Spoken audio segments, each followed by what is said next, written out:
¿Qué tal? Muy buen día a todos, bienvenidos una vez más a Planea tu Libro, su curso de planeación y creación literaria. Hoy vamos a tratar de nuevo el tema de cómo estructurar una civilización para historias que se centren propiamente en el desarrollo de la misma o quizá para contar alguna historia secundaria en el trasfondo de tu novela, de tu cuento, de tu obra, etc. También esto es muy útil para algunas sátiras y crítica social. Vamos a ver cómo puedes planear el origen de una civilización, de tal modo que esta misma creación implique en el estado actual que están viviendo. Comenzamos.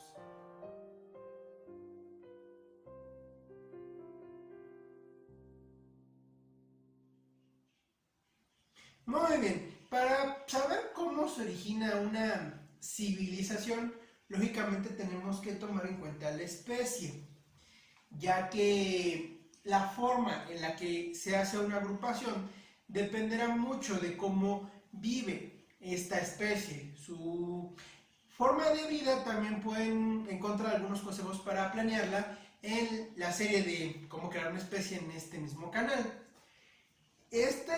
No quiero andar mucho ya que justamente hay una serie al respecto, pero les voy a comentar que el hecho de las necesidades implique la especie y quizá incluso las tradiciones van a afectar mucho a cómo se crea el grupo y qué los mantiene unidos.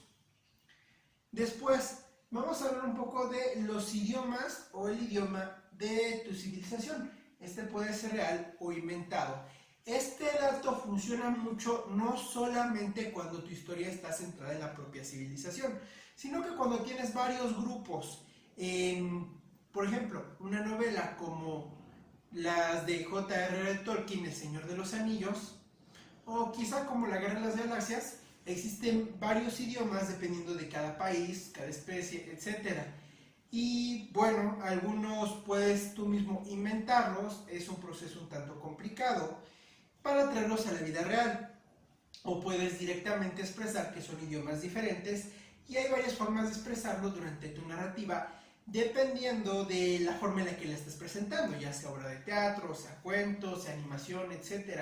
Principalmente tiene que ver con el tono de voz, el tipo de sonidos, a veces algunos signos al escribir como pueden ser las comillas, etc.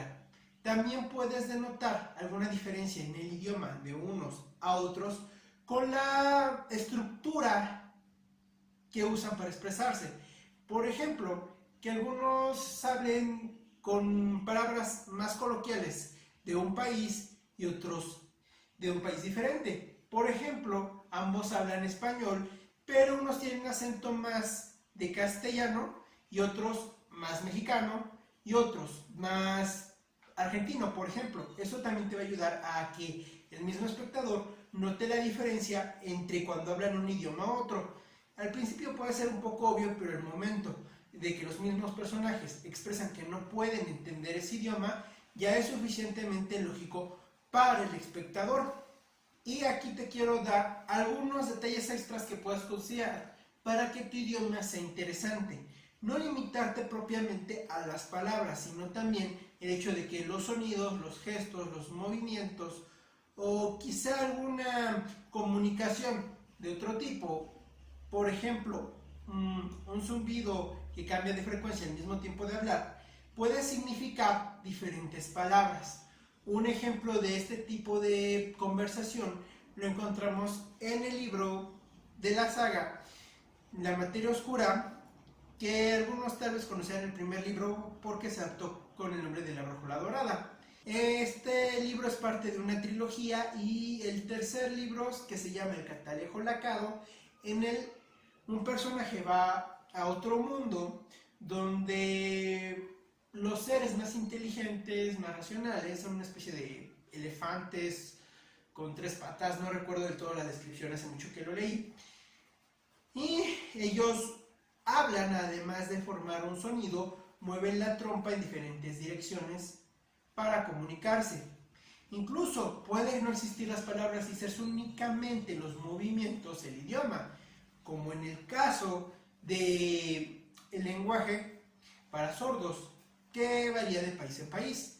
Incluso puede haber un lenguaje por olores, si tú quieres hacer una especie capaz de comunicarse de esa manera, o por colores. Incluso a veces se usa el concepto de que un personaje siempre diga la misma frase y los demás la entienden. Esto se puede ampliar incluso en una civilización considerándolo un idioma, tal vez por la forma de decirlo, la entonación o diferentes detalles que sean a tu gusto.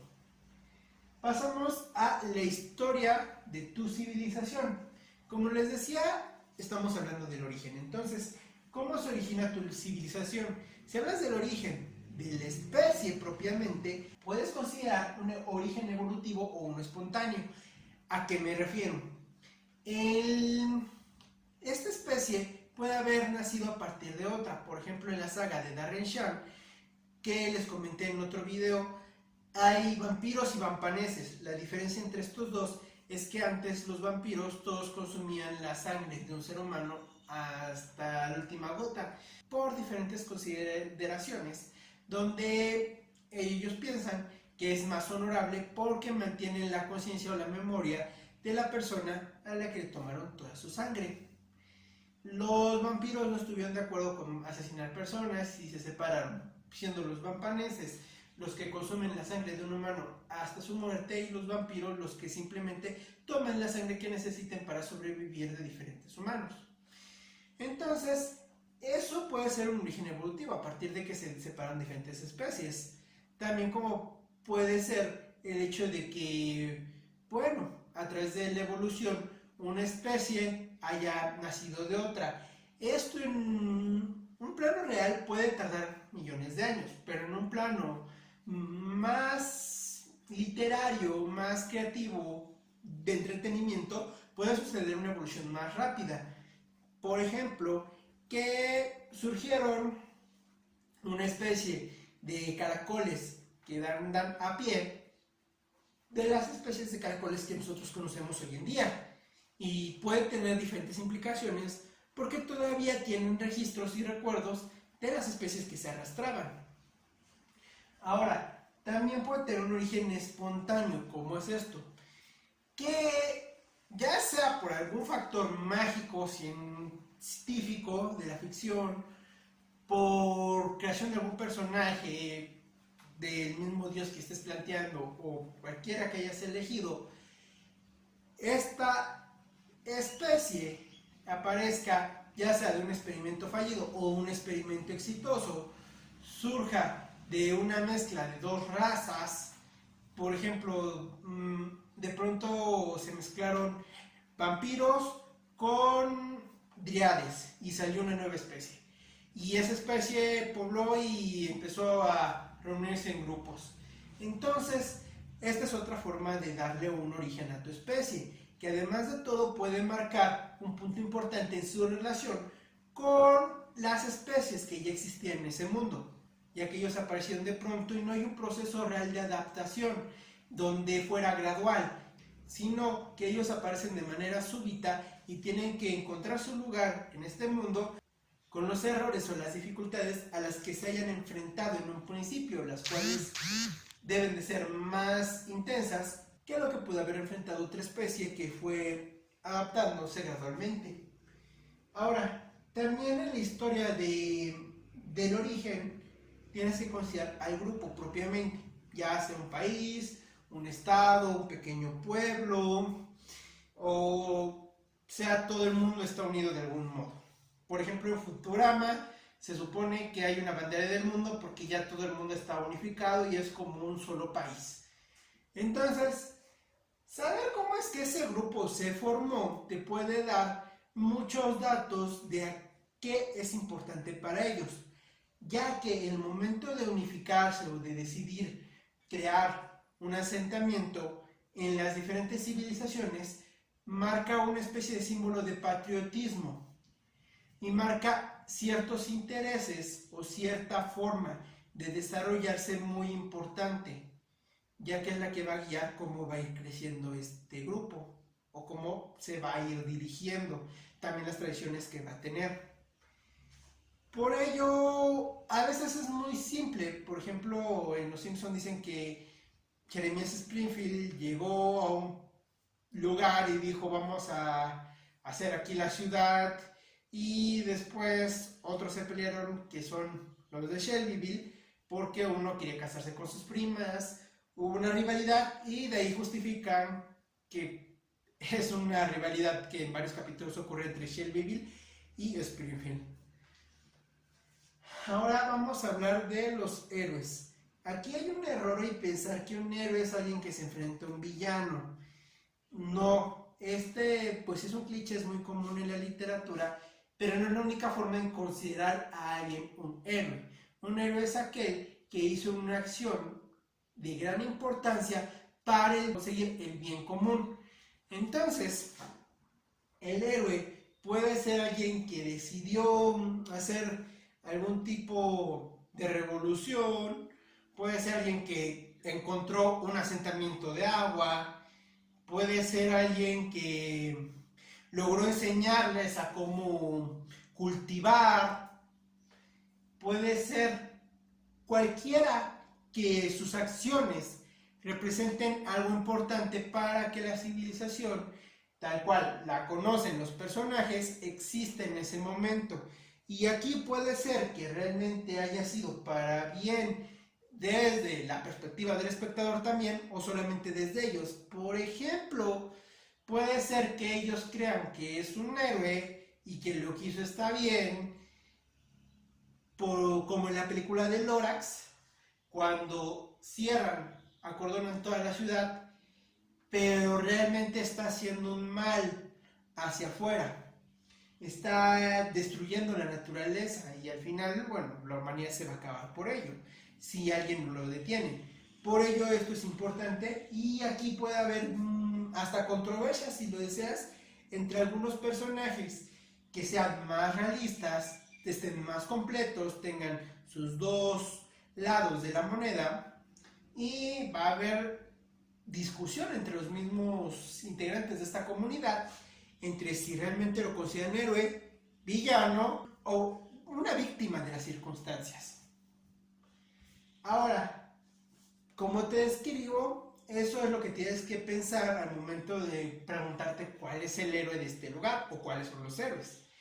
Y eso te va a dar dos respuestas: quiénes y por qué. ¿Qué son las que le van a dar lógica a quienes hayas elegido? El saber por qué se consideran héroes, qué fue lo que hicieron, y recordar quiénes son. Puede que les des nombre, o incluso puedes que digas que es un héroe desconocido. Incluso es algo que sucede en la vida real, donde se consideran héroes los que, no sé, salvaron a las personas del incendio de todo el lugar, pero no se recuerdan sus nombres, no se sabe realmente quién fue. Ahora, guerras es otro factor muy importante en el desarrollo de toda civilización. Y guerras no debes de pensar tan limitado como simplemente son guerras por el poder.